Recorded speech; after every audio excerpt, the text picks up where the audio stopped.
एक तो ये प्रॉब्लम आ रही है कि इंटरेस्ट रिसीव्ड फ्रॉम नेपाल किस अकाउंट के अंदर आएगा। अभी तक जितने हमने डिस्कशन किया है, जैसे लोन के बारे में डिस्कशन किया था कि इंडिया ने यदि नेपाल को लोन दिया है, इंडिया ने नेपाल को यदि लोन दिया है तो ये किस अकाउंट के अंदर जाएगा। यदि लोन देंगे तो जाएगा कैपिटल अकाउंट के अंदर। कैश का आउटफ्लो है तो रिकॉर्ड करेंगे डेबिट साइड में। कैश आउटफ्लो है, रिकॉर्ड करेंगे डेबिट साइड में। अब यदि नेपाल इस लोन का रीपेमेंट करता है इंडिया को, यदि नेपाल इस लोन का रीपेमेंट करेगा इंडिया को, तो वो हम दिखाएंगे कैश इनफ्लो में। यदि रीपेमेंट रिसीव होता है, केवल एक कॉमन सेंस लगाना है कि हमें पैसा आ रहा है या पैसा जा रहा है, और ये एसेट और लाइबिलिटी स्टेटस चेंज करेगा या नहीं करेगा। जैसे इंडिया ने नेपाल को पैसा दिया था, लोन दिया था, तो इंडिया की एसेट थी। लोन देंगे तो इंडिया की एसेट है, एसेट क्रिएट होगी, तो एसेट क्रिएट होने के साथ कैश का आउटफ्लो होता है, तो मैंने लिख दिया डेबिट साइड में। अब यदि मुझे कैश की रिकवरी होगी, मैं लोन का पेमेंट रिसीव करूंगा, इंडिया लोन का पेमेंट रिसीव करेगा, तो एसेट की वैल्यू डिक्रीज हो रही है, तो मतलब कैश का इनफ्लो हो रहा है, तो वो दिखाएंगे क्रेडिट साइड में। यदि एसेट से कोई भी इनकम जनरेट हो रही है, इंडिया ने नेपाल को लोन दिया है और इंटरेस्ट जनरेट हो रही है, इस इंटरेस्ट से ना एसेट पर कोई फर्क पड़ेगा ना लाइबिलिटी में। इस इंटरेस्ट की वजह से एसेट और लाइबिलिटी स्टेटस पर कोई भी चेंज नहीं आएगा, क्योंकि इंटरेस्ट एक रेवेन्यू नेचर का आइटम है, रेवेन्यू नेचर का। वो हमें दिखाना पड़ेगा करंट अकाउंट के अंदर, ये आएगा करंट अकाउंट के अंदर। कैश का इनफ्लो है तो मतलब क्रेडिट साइड में, करंट अकाउंट के अंदर कैश का इनफ्लो क्रेडिट साइड। ये तो था इंटरेस्ट की बात। एक कल डिस्कस किया था balance of payment equilibrium and disequilibrium. Equilibrium का मतलब है जब बैलेंस ऑफ पेमेंट की डेबिट साइड और क्रेडिट साइड दोनों इक्वल हैं। अभी मैंने यहां पर जितने भी ट्रांजैक्शन आरबीआई परफॉर्म करेगी वो मैंने कंसीडर नहीं किए, मतलब जितने भी ऑफिशियल रिजर्व के ट्रांजैक्शन है, ऑफिशियल रिजर्व के ट्रांजैक्शन है, वो अभी तक मैंने कंसीडर नहीं किए। मैं अभी तक केवल बात कर रहा हूं गुड्स एंड सर्विसेज इंपोर्ट और एक्सपोर्ट करने की वजह से ट्रांजैक्शन। अभी तक मैंने बात की है गुड्स एंड सर्विसेज इंपोर्ट या फिर एक्सपोर्ट, करेंट ट्रांसफर या फिर एसेट और लाइबिलिटी वाले ट्रांजैक्शंस केवल। मैंने अभी तक ऑफिशियल रिजर्व का डिस्कशन नहीं किया। तो यदि इन सभी ट्रांजैक्शन से डेबिट और क्रेडिट साइड इक्वल है तो बीओपी इक्विलिब्रियम में है, बीओपी बैलेंस्ड है, डेबिट और क्रेडिट साइड इक्वल है। तो यदि इक्वल नहीं है तो या तो डेबिट साइड ज्यादा होगी क्रेडिट साइड से, मतलब या तो कैश का आउटफ्लो कम, कैश का आउटफ्लो ज्यादा होगा, कैश का इनफ्लो कम होगा, या फिर डेबिट साइड कम होगी क्रेडिट साइड से, कैश का आउटफ्लो कम होगा, इनफ्लो ज्यादा होगा। यदि बीओपी डिस इक्विलिब्रियम वाली कंडीशन आती है तो, यदि बीओपी बैलेंस में नहीं है तो या तो कैश आउटफ्लो ज्यादा होगा या फिर कैश इनफ्लो ज्यादा होगा। अब आरबीआई क्या स्टेप परफॉर्म करेगी या फिर ऑफिशियल रिजर्व ट्रांजैक्शन के थ्रू बीओपी बैलेंस्ड कैसे होगा, ऑफिशियल रिजर्व अकाउंट के थ्रू।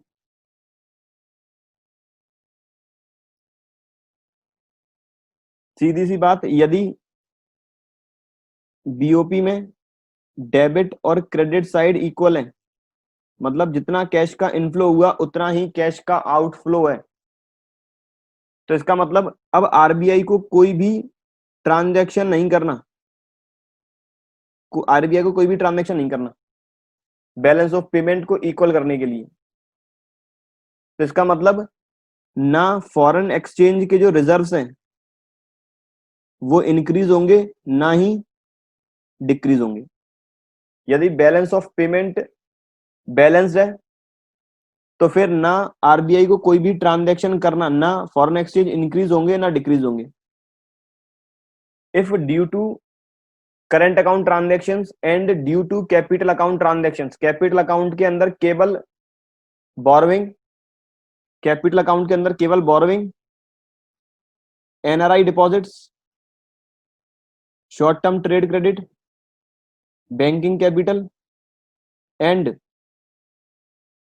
इन्वेस्टमेंट, इन सभी ट्रांजैक्शन को कंसीडर करने के बाद और करंट अकाउंट के ट्रांजैक्शन कंसीडर करने के बाद डेबिट और क्रेडिट साइड इक्वल है, तो आरबीआई को कोई भी ट्रांजैक्शन नहीं करना। यदि कोई भी ट्रांजैक्शन नहीं होगा तो फॉरेन एक्सचेंज रिजर्व में कोई भी चेंज नहीं होगा। जितने foreign exchange reserve last year होंगे उतने ही इस साल होंगे।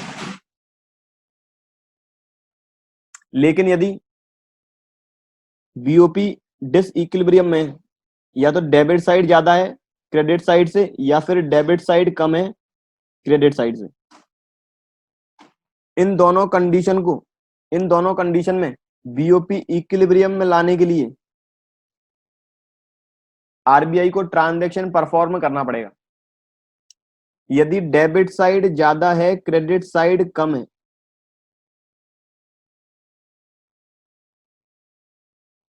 यदि कैश आउटफ्लो ज्यादा है कैश इनफ्लो के कंपैरिजन में,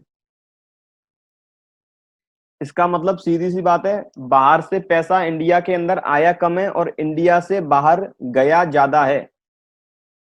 यदि कैश आउटफ्लो ज्यादा है कैश इनफ्लो कम है, तो सीधी सी बात है कि इंडिया में पैसा कम आया है लेकिन गया ज्यादा है। तो इसका मतलब जितने भी फॉरेन एक्सचेंज के रिजर्व हैं वो डिक्लाइन हुए होंगे, जितने भी फॉरेन एक्सचेंज के रिजर्व हैं वो कम हो गए होंगे, क्योंकि हमें यदि बाहर पैसा भेजना है तो हमें रुपी को डॉलर में कन्वर्ट करवाना पड़ेगा, और बाहर से यदि पैसा आएगा तो डॉलर के फॉर्म में आएगा, आरबीआई उसे कन्वर्ट करेगी रुपी के फॉर्म में। यदि इंडिया से हमें यूएसए में पैसा भेजना है तो आरबीआई से डॉलर लेना पड़ेगा, आरबीआई से डॉलर लेना पड़ेगा। और यदि यूएसए से इंडिया में पैसा आ रहा है तो पहले आएगा डॉलर के फॉर्म में, आरबीआई वो कन्वर्ट करेगी रुपी के फॉर्म में। इसका मतलब हमेशा जब भी ट्रांजैक्शन होगा फॉरेन कंट्री से आरबीआई के थ्रू होगा, क्योंकि आरबीआई का एक फंक्शन है फॉरेन एक्सचेंज रिजर्व मेंटेन करने वाला, कि आरबीआई जितने भी फॉरेन एक्सचेंज रिजर्व आएंगे उनका मैनेजमेंट करेगी, अपने पास रिजर्व रखेगी फॉरेन करेंसीज का। तो आज यदि मुझे यूएसए में पैसा भेजना है, आरबीआई से डॉलर खरीदना पड़ेगा फिर डॉलर भेजना पड़ेगा यूएसए में, तो कहीं ना कहीं यहां से डॉलर कैश आउटफ्लो वाली कंडीशन में बाहर जा रहा है और यूएसए से इंडिया में डॉलर आ रहा है, डॉलर गया ज्यादा है इंडिया से बाहर और आया कम है। इसका मतलब आरबीआई के पास, सपोज आरबीआई के पास पहले 1 लाख डॉलर का स्टॉक था, इस बार बाहर से आया तो केवल 20,000 है, 20,000 डॉलर, और गया 30,000 है। तो इसका मतलब आरबीआई के पास अब नेट जो फॉरेन एक्सचेंज के रिजर्व होंगे वो कितने होंगे, 90,000 डॉलर। आरबीआई के पास जो भी फॉरेन एक्सचेंज रिजर्व होंगे वो होंगे 90,000 डॉलर। तो इसका एक ही सिंपल सा कंक्लूजन है, यदि कैश आउटफ्लो ज्यादा है कैश इनफ्लो कम है, तो इसका मतलब जितने भी ऑफिशियल रिजर्व होंगे, जितने भी ऑफिशियल रिजर्व होंगे, जितने भी फॉरेन एक्सचेंज के रिजर्व्स होंगे उनका बैलेंस डिक्रीज हो रहा होगा। कंक्लूजन,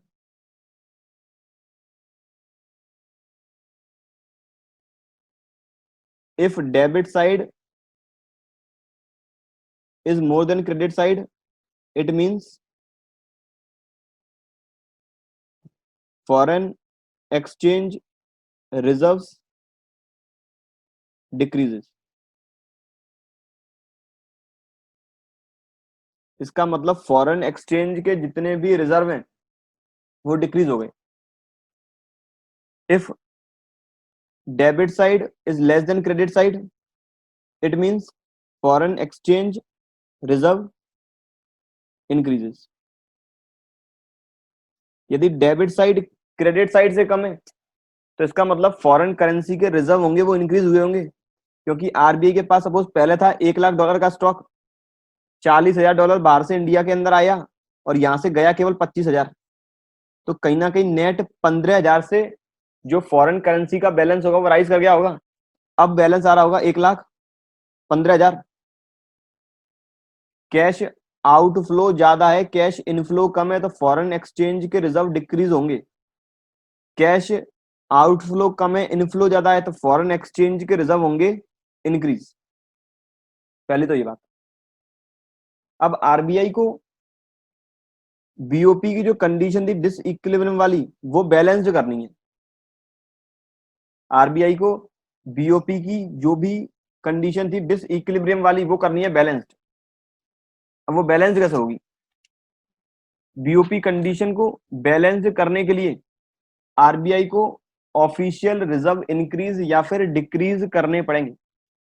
यदि बीओपी की कंडीशन आरबीआई को इक्विलिब्रियम में चाहिए तो ऑफिशियल रिजर्व के बैलेंस इंक्रीज या फिर डिक्रीज करने पड़ेंगे। आज कैश का आउटफ्लो है $40,000 का और इनफ्लो है $30,000 का। हमें यहां पर ये बैलेंस बराबर करना है, बैलेंस बराबर करना है। मेरे पास दो सिचुएशन है, दो सॉल्यूशन है। या तो इसमें से 10,000 माइनस कर दूं तो दोनों साइड आ जाएगा 30,000, या फिर इस साइड 10,000 ऐड कर दूं तो दोनों साइड आ जाएगा 40,000। तो आरबीआई को कुछ ऐसे ट्रांजैक्शन परफॉर्म करने पड़ेंगे कि दोनों साइड आ जाए इक्वल। हम कम नहीं कर पाएंगे, बढ़ा सकते हैं।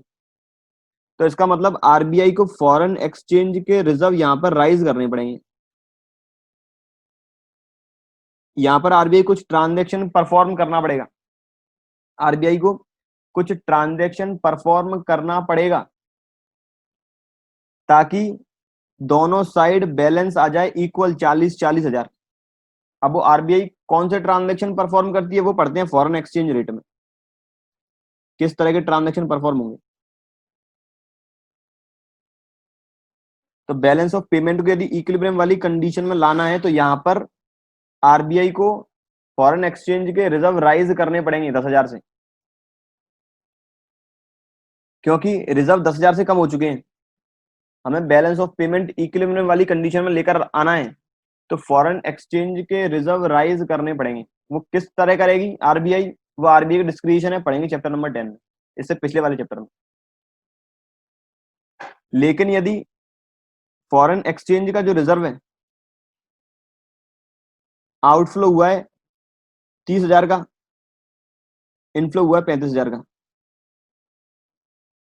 तो आरबीआई को कुछ ऐसे ट्रांजैक्शन परफॉर्म करने पड़ेंगे, ऑफिशियल रिजर्व ट्रांजैक्शन, ताकि दोनों साइड बैलेंस आ जाए बराबर 5,000-5,000। तो इसका मतलब आरबीआई को कैश का आउटफ्लो करना पड़ेगा, फॉरेन करेंसी का आउटफ्लो करना पड़ेगा। यदि मुझे दोनों साइड बैलेंस बराबर करना है तो यहां पर कैश आउटफ्लो वाली साइड है, यहां पर आरबीआई को फॉरेन एक्सचेंज के रिजर्व डिक्रीज करने पड़ेंगे ताकि बीओपी बैलेंसिंग सिचुएशन में आ जाए। ये तो था ऑफिशियल रिजर्व ट्रांजैक्शन के थ्रू बीओपी बैलेंस्ड कैसे होगा, ये था ऑफिशियल रिजर्व ट्रांजैक्शन के थ्रू बीओपी बैलेंस्ड कैसे होगा। यदि आरबीआई बीओपी अकाउंट के अंदर ही ट्रांजैक्शन करती है, यदि आरबीआई बीओपी अकाउंट के अंदर ही ट्रांजैक्शन करती है तो उन सभी आइटम्स को बोला जाएगा ऑटोनोमस आइटम, जो कि अगला टॉपिक है। यदि बीओपी को बैलेंस्ड में लाने के लिए आरबीआई कुछ अंदर ट्रांजैक्शन कंसीडर करेगी तो वो हमें ऑटोनोमस आइटम के अंदर लिखना पड़ेगा। लेकिन यदि आरबीआई कह रही है केवल नेट ऑफ निकाल लो, दोनों साइड का नेट ऑफ अमाउंट निकाल लो कि कितना फॉरेन एक्सचेंज रिजर्व में इंक्रीज हुआ है या फिर डिक्रीज हुआ है। हम इसके अंदर ट्रांजैक्शन लिखना नहीं चाहते हैं, हमें तो केवल ये बता दो कि बैलेंस ऑफ पेमेंट कितने अमाउंट से डेबिट साइड है ज्यादा है या क्रेडिट साइड ज्यादा है, या फिर मैं कहूं बैलेंस ऑफ पेमेंट कितने अमाउंट से सरप्लस में है या फिर डेफिसिट में, केवल ये बता दो। फिर हम जितने भी ट्रांजैक्शन परफॉर्म करने पड़ेंगे इस अकाउंट के अंदर नहीं लिखेंगे, वो अलग से ट्रांजैक्शन लिखे जाएंगे जिन्हें बोलेंगे एकोमोडेटिंग आइटम।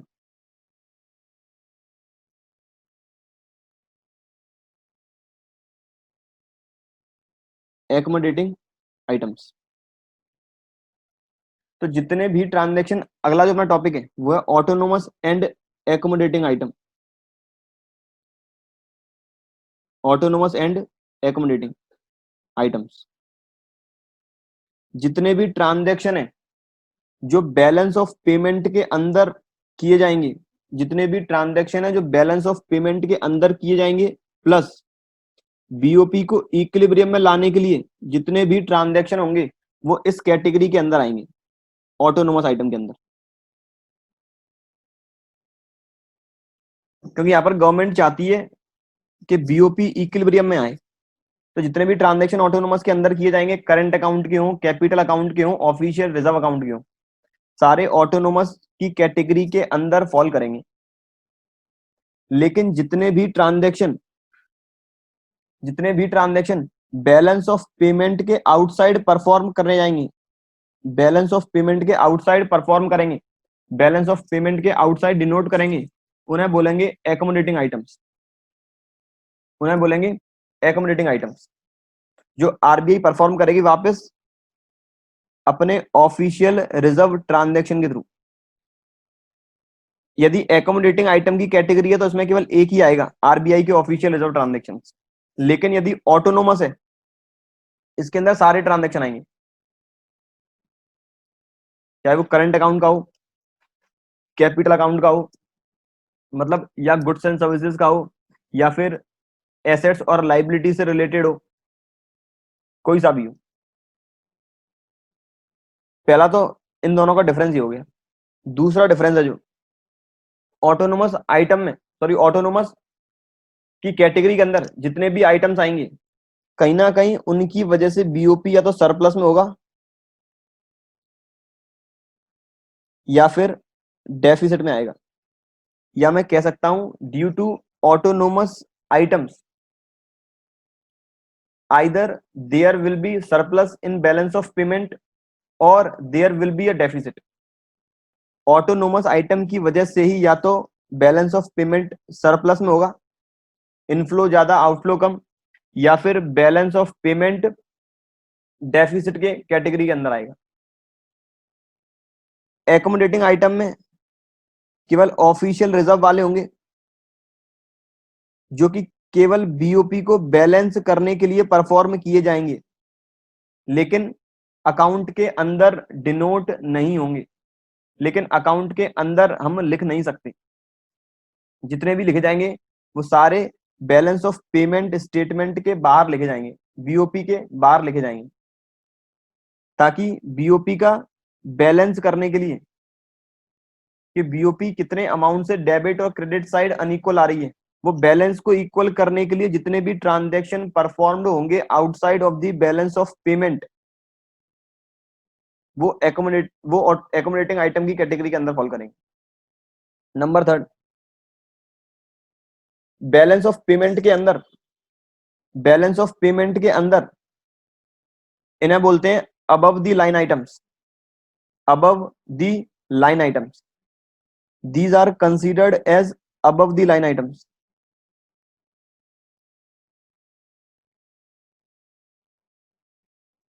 क्योंकि ये बैलेंस ऑफ पेमेंट के अंदर ही कंसीडर किए जाते हैं, और इन्हें बोलेंगे ये बैलेंस ऑफ पेमेंट के अंदर नहीं है तो बिलो द लाइन आइटम्स।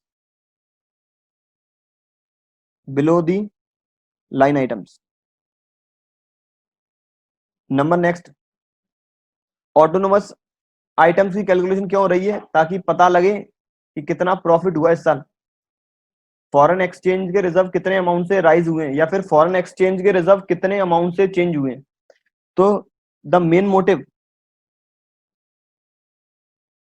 तो इन ट्रांजैक्शन का मेन मोटिव है प्रॉफिट कैलकुलेट करना या फिर फॉरेन एक्सचेंज रिजर्व में कितना इंक्रीमेंट हुआ है, जबकि इनका ट्रांजैक्शन है इक्विलिब्रियम, इनका मोटिव है इक्विलिब्रियम पोजीशन क्रिएट करना, which is free from any profit motive, ताकि जो फॉरेन एक्सचेंज रेट के फ्लक्चुएशंस हैं वो ज्यादा ना हो और बीओपी इक्विलिब्रियम वाली कंडीशन के अंदर रहे। ये थे एकोमोडेटिंग और ऑटोनोमस आइटम के बीच में डिफरेंस। ऑटोनोमस आइटम वे सारे आइटम है जो बैलेंस ऑफ पेमेंट अकाउंट के अंदर कंसीडर किए जाएंगे, चाहे वो गुड्स एंड सर्विसेज से रिलेटेड हो या वो कैपिटल गुड्स से रिलेटेड हो, एसेट्स और लायबिलिटी से रिलेटेड हो। जबकि एकोमोडेटिंग आइटम में केवल ऑफिशियल रिजर्व ट्रांजैक्शन ही कंसीडर किए जाएंगे जो आरबीआई के द्वारा परफॉर्म किए जाते हैं। एकोमोडेटिंग आइटम की वजह से ही बीओपी या तो सरप्लस में होगी या फिर डेफिसिट में होगी, यदि मैंने ऑफिशियल रिजर्व अंदर नहीं लिखा हुआ तो। लेकिन एकोमोडेटिंग आइटम की वजह से बीओपी हमेशा बैलेंस्ड में होगी। एकोमोडेटिंग आइटम परफॉर्म ही किए जाते हैं बीओपी के बैलेंस करने के लिए, बीओपी को बैलेंस वाली सिचुएशन में लाने के लिए। ऑटोनोमस को बोलते हैं below the line items, sorry, autonomous को बोलते हैं अबव दी लाइन आइटम्स जो कि बीओपी अकाउंट के अंदर होंगे, और एकोमोडेटिंग के बोलेंगे एकोमोडेटिंग आइटम्स के अंदर जितने भी ट्रांजैक्शन परफॉर्म होंगे उन्हें बोलते हैं below the line items. Number last, BOP account या फिर ऑटोनोमस आइटम कैलकुलेट करने का मेन मोटिव है प्रॉफिट, जबकि इनका मेन मोटिव है सोशल वेलफेयर या फिर free from any profit motive, ताकि जो फॉरेन एक्सचेंज की फ्लक्चुएशंस हैं वो ज्यादा ना हो, बीओपी इक्विलिब्रियम वाली कंडीशन में रहे। ये था एकोमोडेटिंग एंड ऑटोनोमस आइटम।